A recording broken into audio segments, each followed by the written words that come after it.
Well, good morning. Thank you always to our good friend and advocate, Congressman Scalise. We are so thankful for his leadership and for his continued support, not only of all of you, but of the Department of Homeland Security. It's such an honor to join you here today. I'm also happy to be joined by some of my DHS leadership team. I believe we have Matt Albans, the Director of ERO, Border Sector Chief Karish, and FLETC Deputy Director Fallon in the audience, and I'll talk a bit more about our leaders who are here from our Public and Engagement Office in a bit. I'd like to thank Sheriff Evanson for his leadership of the association this past year, and also to congratulate Sheriff Layton on his new position as incoming president. I had the honor of meeting Sheriff Layton as well as Sheriff Daniels and others last month on a trip to Arizona, where I heard directly from you, from the sheriffs, and from other law enforcement on the challenges of working along the border. On behalf of DHS, I look forward to our continued partnership with the NSA, our nation's sheriffs, and your executive director, Jonathan Thompson.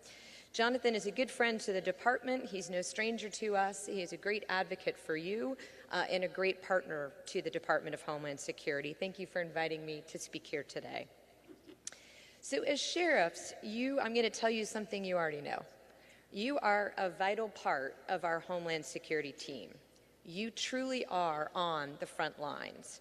And so it's a privilege to be here today to have an opportunity to thank you for the commendable, often dangerous job you do every day. Sadly, as was just mentioned earlier, we were reminded of that danger with the loss of two members of the Sheriff family last week. Deputy Sheriff Teresa King and Deputy Sheriff Patrick Roher, as you know, were killed in the line of duty. And I join all of you in mourning the loss of these dedicated officers. I also want you to know that my thoughts and prayers are with the law enforcement community always. I'm always praying for the job that you do. Law enforcement is a calling for a select few who are tireless, faithful, and dogged in executing their duty to protect their communities from danger and in honoring their oaths to uphold the law. On behalf of the men and women of DHS, thank you for your dedication and your sacrifice. Please know that DHS is your partner and will be by your side as we protect our borders, enforce our immigration laws, and defend our communities. As many as of you know, DHS is the largest law enforcement agency in the country. I am proud to support all law enforcement, your passion, your mission, your commitment to fight for what you need to do to protect your communities. I will always support you. You have an advocate in me, and just as I do for the men and women of DHS, I will carry the banner to get you the authorities, tools, and resources that you need to do the job the American people ask.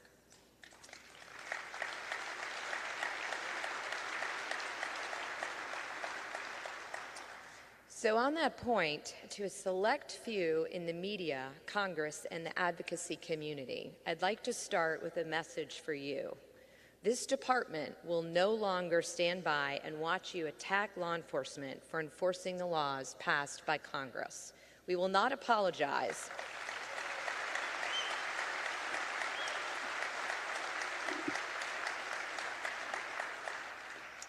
We will not apologize for the job we do or for the job law enforcement does for doing the job that the American people expect us to do. Unfortunately, for political gain, as we have seen, some politicians are trying to pit state and local law enforcement officials against federal officials. This blue-on-blue approach is a disservice to the public and every law enforcement official around the country, and it must stop.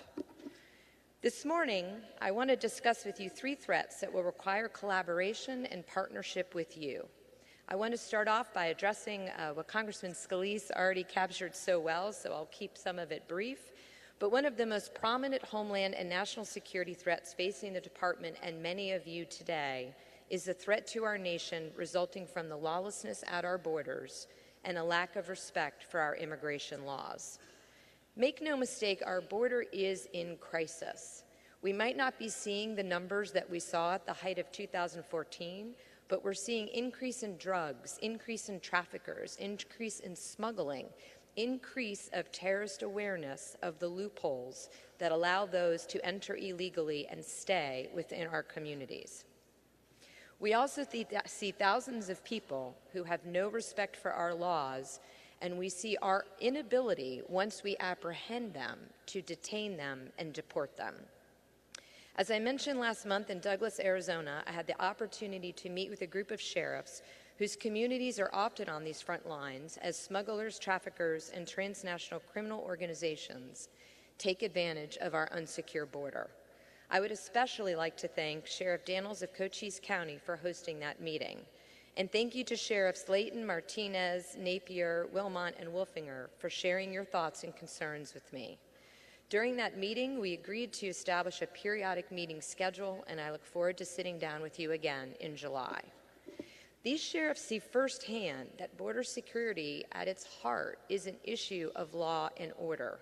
Whether it's CBP or ICE agents and officers or local law enforcement, these professionals confront the ugly business of human trafficking and drug and human smuggling on a daily basis. But they also confront the reality of the humanitarian crisis unfolding. From rescuing illegal immigrants in the desert to uncovering them in packed and overheated trailers, law enforcement bears witness to the effects of our most vulnerable, our children. And the gang violence and recruitment of children is not limited to illegal alien children. During my visit last month, the sheriff shared with me a picture, a horrific one, of a 14-year-old boy, an American citizen, who was recruited by a Mexican drug cartel to smuggle drugs. That kid, unfortunately, way in over his head, lost his load of drugs. In retaliation, he was repeatedly stunned with a taser and savagely beaten with a board. The picture, to say the least, was difficult to look at. These cartels are infiltrating our communities, corrupting children, and hurting our citizens. Make no mistake, they are not humanitarians. They prioritize profit over human life. Our challenge moving forward as a community is to identify what we can do to address these complex problems together. The men and women who have sworn to protect our communities have expressed their frustration with previous administrations failing to act. Thank you, President Evanson, for your recent letter to me underscoring this point. But that failure to act has changed under this president. Securing our nation's borders and empowering the men and women in uniform on the front lines to carry out their missions is a priority for this president, this department, and for me personally. Our Border Patrol agents are working tirelessly with you, but they need additional resources and authorities. That's why President Trump is calling for a border wall system. The operators have spoken and asked for a system in very specific, very defined areas of the border. As a result, we are building the first new wall in 10 years. But this system goes way beyond a wall and includes, as the Border Patrol and our nation's sheriffs have requested, the technology, transportation infrastructure, and personnel to support a secure border. While we are very glad to have construction underway, we need Congress to fully fund the border wall system, and I am hopeful that legislation soon to be acted on in the House will authorize these resources. But there's more that needs to be done beyond a wall system. We must continue to enforce the laws as passed by Congress and to close dangerous legal loopholes that serve as pull factors to those seeking to illegally enter the country. We need to be clear.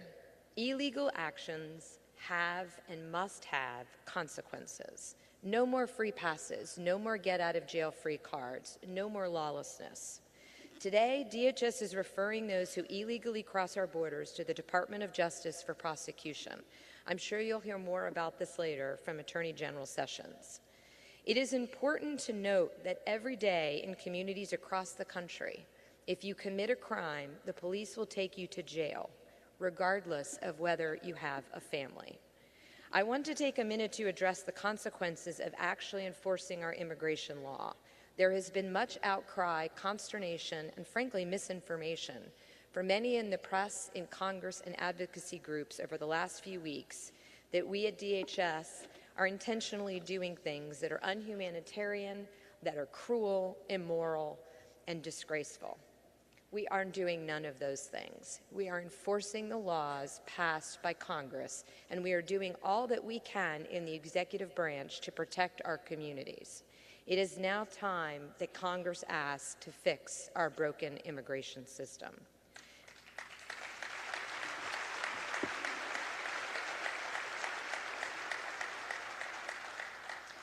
DHS and you on the border and in your communities around the country are faced with the reality not of our making.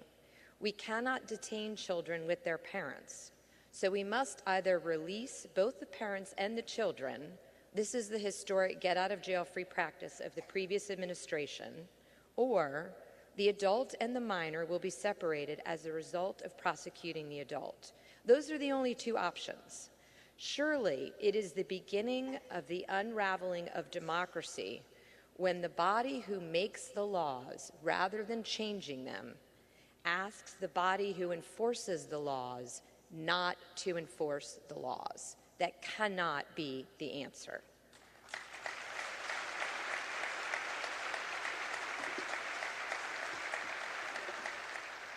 It is important to note that these minors are very well taken care of. Don't believe the press. They are very well taken care of. You know this, as many of you have detention facilities of your own. We operate according to some of the highest standards in the country. We provide food, medical, education, and all needs that the child requests. Let's be honest, there are some who would like us to look the other way when dealing with families at the border and not enforce the law passed by Congress, including, unfortunately, some members of Congress. Past administrations may have done so, but we will not. We do not have the luxury of pretending that all individuals coming to this country as a family unit are in fact a family. We have to do our job. We will not apologize for doing for our job. We have sworn to do this job. This administration has a simple message. If you cross the border illegally, we will prosecute you. If you make a false immigration claim, we will prosecute you. If you smuggle illegal aliens across an extraordinarily dangerous journey, we will prosecute you. But I have also made clear you do not need to break the law of this country by entering illegally to claim asylum. If you are seeking asylum, go to a port of entry. For months, staff at CBP, ICE, and USCIS and I have been on the Hill briefing members about the threat posed by these loopholes and discussing ways to close them and to fix our broken immigration system. So let me take just a couple minutes to walk you through a few of these legal loopholes that DHS and you and your communities must confront every day and the solutions that we have requested from Congress. First, under existing law, certain unaccompanied alien children from Mexico and Canada who enter illegally and have no valid claim to stay can be quickly returned home, but unaccompanied children from every other country in the world must be transferred to the Department of Health and Human Services within 72 hours and then released to parents or guardians within the United States. This is a significant pull factor that encourages these children to make the dangerous journey north. And it also belies the fairness of the system. We should be treating those from countries the same. Why is our system built on treating people from Mexico and Canada different than any other country coming to the United States for various reasons? Additionally, when a child is apprehended with their parents, DHS is required, due to various court rulings, to release the child within 20 days. As I mentioned earlier, this get-out-of-jail-free card for families and groups who pose at families has spread. The word of this has spread. The smugglers and traffickers know these loopholes better than our members of Congress. I am sad to say that from October 2017 to this February, we have seen a staggering 315% increase in illegal aliens fraudulently using children to pose as family units to gain entry into this country. This must stop. All this does is put the children at risk. To address these issues, we've asked Congress to change the law to allow for the expeditious return of unaccompanied alien children, regardless of their country of origin. We are also asking Congress to allow us to keep families together while they are detained. These fixes would go a long way toward discouraging families from sending children on the harrowing journey to the U.S., resulting in fewer children in the hands of gangs such as MS-13 and more adults facing the consequences of their actions. Second, our system for asylum is broken. We are a compassionate country that has taken in millions of refugees and granted asylum to hundreds of thousands over the last few decades or assisted them near their home countries. Since 1975, the United States has welcomed more than 3 million refugees from all over the world, and each year typically admits nearly 2/3 of the world's settled refugees. That is more than all other countries combined. So unfortunately, because we have an incredibly low standard for claiming credible fear as part of the asylum process, our generosity is being abused. As a result, over the last 7 years, we have seen the number of individuals claiming asylum skyrocket. Before 2011, approximately 1 out of every 100 people arriving illegally claimed credible fear and sought asylum in the United States. Today, that number is 1 out of every 10. The result of such a low threshold for an initial credible fear screening is an asylum backlog of 600,000 cases. These applicants sit in limbo for years waiting for resolution. After passing the unnecessarily low standard of initial screening, applicants can live and work in the United States for years. This is true even for the 80% who are ultimately rejected for asylum at their final adjudication after multiple appeals. For the 20% who truly need asylum, they are mired in the years-long backlog and remain in limbo. To address this issue, we've asked Congress to adjust the standard of proof to prevent well-coached applicants from uttering the magic words indicating a fear of returning home. This change would ensure that those who deserve asylum find it quickly so that they can begin their new lives in our country. Finally, as you well know, many communities have adopted sanctuary policies that protect criminal aliens from federal law enforcement. I don't need to tell you more about this. But instead of turning their criminals over that are in their custody to ICE to face immigration proceedings consistent with our law, these communities shelter them and release the criminals back onto our streets. They often refuse to simply cooperate with us as we attempt to enforce the law. To address these issues, and as Congressman Scalise mentioned, we are asking Congress to fully authorize ICE detainers and, importantly, to provide indemnification for jurisdictions who willfully comply.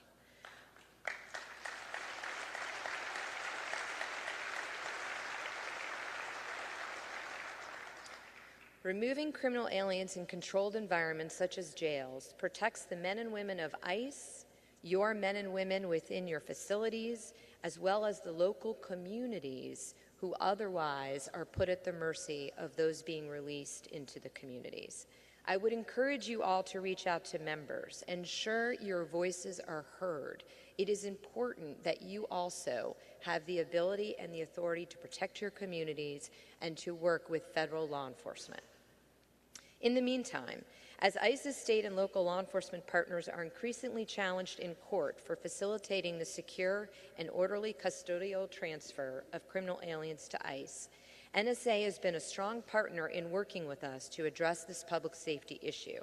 For example, as many of you know, NSA and the major county sheriffs of America worked with us at ICE to develop a new process to clarify that aliens held by these jurisdictions are held under the color of federal authority. This thereby affords local law enforcement liability protection from potential litigation as a result of faithfully executing their public safety duties. Earlier this year, ICE announced 17 basic ordering agreements with various Florida sheriffs that aim to prevent the release of criminal aliens back into the community. ICE is instituting this process with a small number of partner jurisdictions in order to ensure a smooth rollout, but intends to gradually expand implementation with willing law and partners over the coming months. I ask you to reach out if this might be something of interest to you. Going into this week's vote in Congress, my message to members is clear. You have a choice. If you want to secure our borders, if you want to keep gangs such as MS-13 out of our communities, if you want to address the fundamental issues driving illegal immigration, if you want to restore the rule of law, you must close the legal loopholes.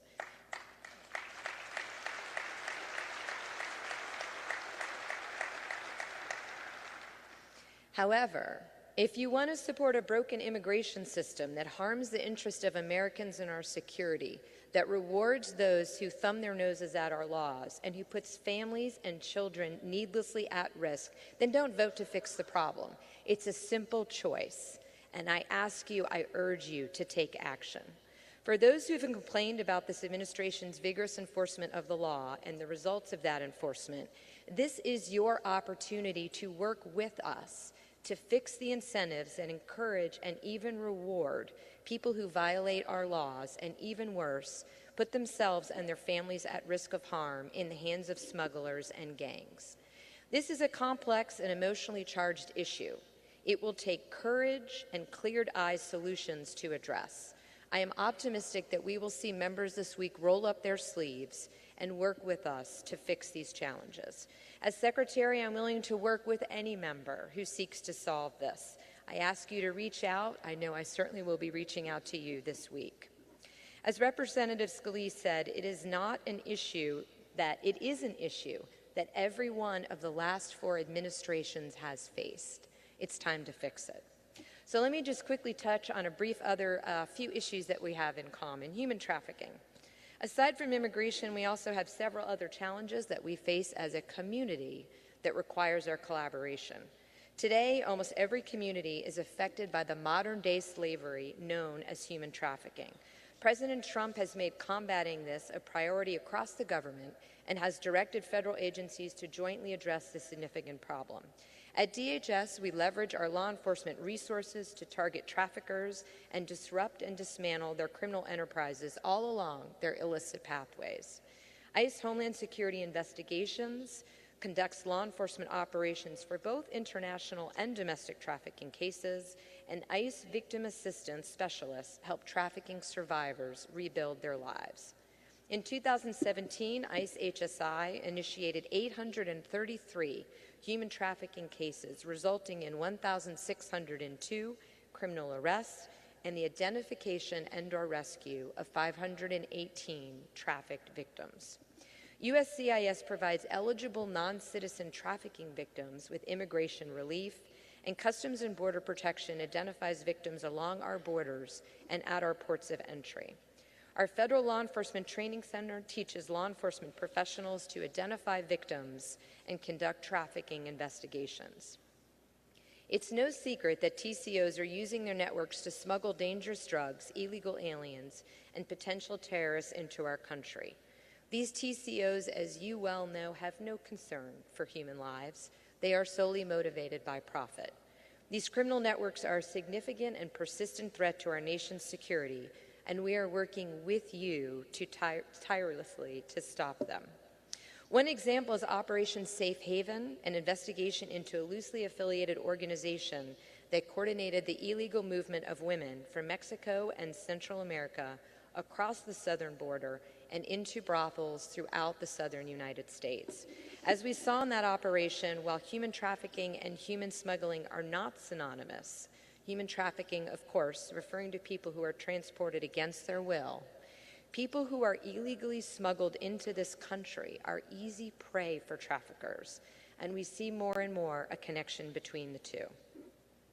So we must raise awareness. As the ICE special agent in charge in Atlanta said, this investigation identified women victimized through fraud, force, and coercion, including underage teens. At the Department of Homeland Security, the Blue Campaign is our unified effort to raise public consciousness about trafficking and bring traffickers to justice. We have toolkits, training products, and other resources on our website. They help private industry and law enforcement recognize the signs of trafficking specific to their line of work. I ask you to be part of our team and part of this greater global fight against human trafficking. The final topic I'd like to discuss briefly also affects every corner of the country. Representative Scalise also touched on this, and that is the drug trade. a massive source of income for TCOs and a key driver of desperation and violence on both sides of the border. The drug trade in the U.S. has reached epidemic levels, particularly with regard to opioids, which kill more than 115 of our fellow Americans every day. In April, I met with some of your NSA members as well as members of the National Association of Counties for a roundtable discussion on the opioid crisis. Many of you have seen this crisis in action every day. All state, local, and county resources are facing challenges. Emergency medical services are overwhelmed. There are challenges with foster care for children of opioid-addicted parents, and county budgets are being stretched to their limit. This is why the President worked with the U.S. Congress to provide for $6 billion in the next 2 fiscal years to address this growing crisis in our country. Despite the pull on your limited resources, at-capacity detention facilities, healthcare challenges, and personnel shortages, you have been more than willing to assist the federal government in our efforts. During the recent opioid roundtable, I listened with interest as some of your association members made presentations or commented about innovative initiatives being created in counties throughout the country to provide alternatives to solving this solution. The sacrifices you are making and the challenges you are facing have not gone unnoticed, and I want to say thank you for joining us in this fight as well. At DHS, combating this public health emergency is an all-hands effort, and we are tackling the problem at all stages, from the source, at the border, in the interior, over the internet, and through the mail. DHS, together with the Departments of Justice and State, work with law enforcement counterparts throughout the world, particularly those from China, Mexico, and South America, to share information on known sources. These efforts are also forward-looking. We are monitoring how the crisis continues to evolve. We'd like to share those trends with you so that you can plan and be prepared. But that is only one part of our approach. We are equally focused on stopping opioids and other drugs crossing our borders, and CBP plays a critical role in the department's counter-narcotics efforts. Last year, CBP seized millions of pounds of drugs, and illustrating the violence and corruption inherent in trafficking and smuggling, millions of dollars and thousands of firearms. Our efforts are not limited to our land borders, of course, and the Coast Guard plays a vital role as well, seizing a record 223 metric tons of cocaine with a street value of $7.2 billion, and handed more than 600 suspected drug smugglers over to the Department of Justice for prosecution. In the interior of our country, HSI investigates opioid smuggling domestically through Border Enforcement Security Task Force. HSI currently operates 62 BESS in locations throughout the United States, and through these, we leverage your help. There's over 1,000 federal, state, local, and foreign law enforcement agents and officers representing over 100 agencies that work together to target opioid smuggling. For those of you who have joined our task forces, we thank you, and we ask others to consider joining as well. We also perform an essential role in detecting, investigating, and preventing the sale and distribution of opioids through the internet. Representative Scalise mentioned additional authorities that we seek. I'd like to thank his leadership and others in the House for working on the STOP Act, which is the Synthetics Trafficking and Overdose Prevention Act, to give DHS more information to prevent the entry of these drugs through our mail. I cannot overstate this. We cannot win this fight alone. The sheer magnitude of the opioid epidemic requires us to expand and strengthen our existing partnerships throughout the world, throughout our nation, and of course with you, our sheriffs. So allow me to end with a call for continued partnership. You are on the front lines of all of these fights. You are our eyes and our ears. You know your communities and their needs. And whether it's TCOs, illegal migration flows, human trafficking, or opioids, we cannot address these challenges without your input. We need your experience, your expertise, and your insights. And today, I ask you to consider the many ways we can strengthen our partnership. I invite you to join one of our many task forces to take the training DHS offers or to share trends and patterns through suspicious activity reporting and the National Network of Fusion Centers. During my recent visit with border sheriffs that I mentioned earlier, I suggested one approach that I'd like to mention today, which is to formalize the solicitation of your ideas by forming a working group to the Homeland Security Advisory Council. The Council is designed to tackle tough issues in the Homeland Security enterprise and to provide me, as Secretary, with practical solutions. I'd like to ask you to consider this as a mechanism, and I look forward to working with your leadership to make this possible. By partnering together, we will not only realize important advancements in the safety and security of the nation, we will build resilience in our communities. And most of all, I ask you to let us know what more you need from us. With me here today from our Office of Partnership and Engagement's Office of State and Local Law Enforcement, our Assistant Secretary for Partnership and Engagement, John Hill, and Deputy Assistant Secretary Brian Doro. Seek them out. Tell them what more we can do to support your efforts. I am also excited to announce today that I will soon be appointing Scott Erickson as my law enforcement advisor. Many of you know Scott. He works today in our Office of Partnership Engagement and is also here with us today. Soon, he will be bringing his deep law enforcement background into my office to make sure your voices are heard and that our partnerships can be deepened. The protection of our homeland can only be successful through partnership. I look forward to working with you on the challenges I discussed today, as well as emerging threats such as drones and chem-bio attacks. Please share lessons learned, what is working and what is not within your communities. Tell us the trends you see. I am honored to work alongside each and every one of you, and thank you to all sheriffs for making our country secure. Thank you very much.